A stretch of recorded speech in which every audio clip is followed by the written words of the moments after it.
And I think just having a place where that's made easy. Like, even today, we have a daughter who's home not feeling well, and I was doing work stuff, paying bills and stuff on the computer, and she got out the dictionary and is looking up rabbit because she's obsessed with rabbits right now. But it was like, So cool. I'm like, you could get a book and read. She's like, I am reading a book. I'm like, cool, it's the dictionary. But like having an environment where like you have prayer books out, or you have like a statue, or Well, see, but this is why I love living in Steubenville.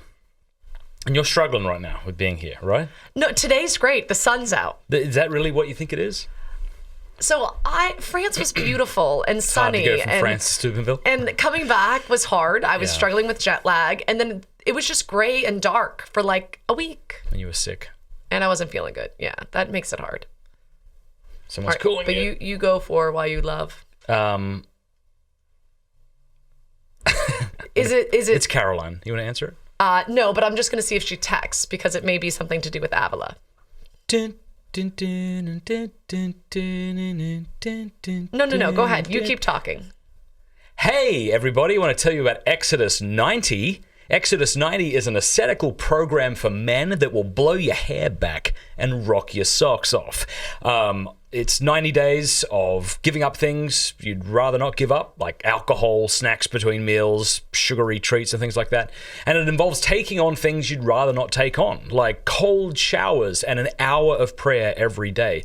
I did this with relative success about a year ago, and I, like you, if you do this, will do it with a group of men. And so it's this journey over the course of 90 days where you read the book of Exodus. It's a really powerful way to boost your spiritual life. So anyway, January 17th, there is going to be thousands of men all around the world beginning, because that will therefore end on Easter Sunday. So go to exodus90.com/Matt, exodus90.com/Matt. Sign up today, find a couple of guys. This really could be one of the most powerful things you've ever done. I think I was talking to a friend yesterday about how easy our lives are and how easy lives make soft men. And so, maybe 200 years ago, people didn't have to impose a ton of penances on themselves, although they probably were more manly in the way they did it than we are, because life was just harder back then. Think about how cozy and cushy our life is. I got into the car today, put in the warm, I made my steering wheel warm, my butt heaters were going. I'm like, man, I need to live a virtuous life, and that's going to require that I start accepting things that are hard. So if you're a bloke and you want to take your spiritual life to the next level, go to exodus90.com/Matt, exodus90.com/Matt. We'll put a link in the description below. Sign up there so that they know that we've sent you, and buckle up for the January the 17th. Is that date special for any other reason? Yeah, it is. Yeah. It's your birthday. I just remembered here. I appreciate Exodus 90 not having a woman's thing. It's awesome. I think it's great. We have sacrifice built into being a woman. Like, we learn to die to ourselves every month. And we also learn to die to ourselves other ways, through pregnancy, through miscarriage, through so many things. But you guys don't. Also, men should just be stronger. Men should be harder, tougher, stouter. You should have, you don't learn to die to yourself monthly. I see. No, I understand what you mean. Yeah, I'm agreeing with you. Yeah. But I'm also just saying, I don't know any man, well, I guess that's not true. Women and men display their strength differently. But you don't want a man who's lives a cushy kind of life and becomes soft. Or if he is that way, you'd want him to strive to be stout. Yeah. Agreed. I think Exodus 90 is amazing. But I respect them that they haven't gone the route. They've had a lot of people push them for that. Yeah. The other thing that I respect about Exodus 90 is that they know where their mission is. Mm-hmm. They could easily start an Exodus 90 for women and make a ton more money. Yeah.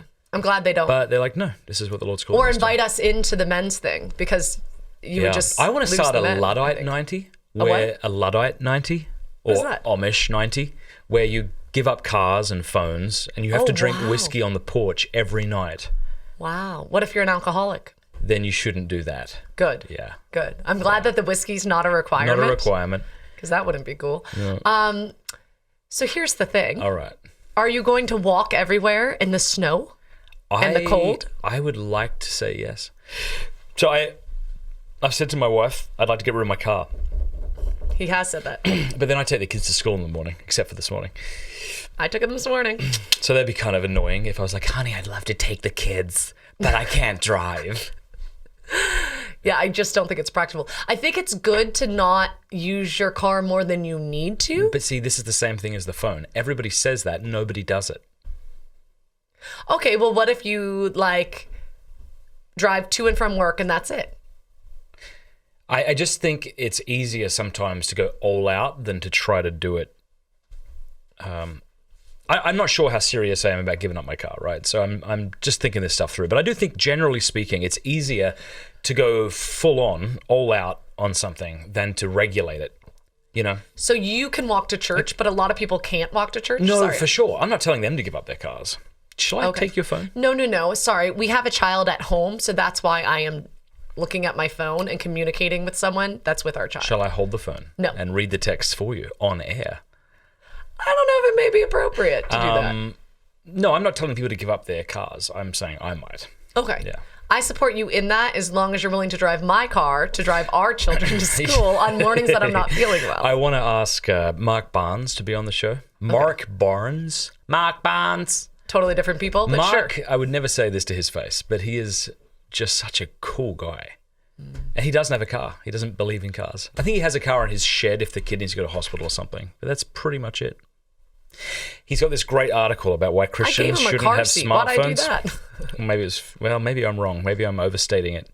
But he's got this great article on why Christians shouldn't use smartphones. And in the beginning, he has a criticism of cars. He's got this great line. It says, "A man with a car in a world made for feet is a god. A man with a car in a world made for cars is in traffic." Interesting. I do think there's something to being more simple, but I don't think everybody lives walking distance to things. I agree. Fully agree. No, and then you're also, right. do you want to do a Costco run for me? The reason we don't live in walking distance is because of cars, though. That's the point. That's true. Yeah.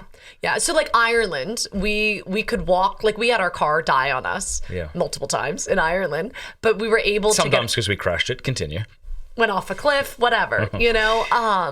But we were able to get to church and we were able to get to a grocery store. Yeah.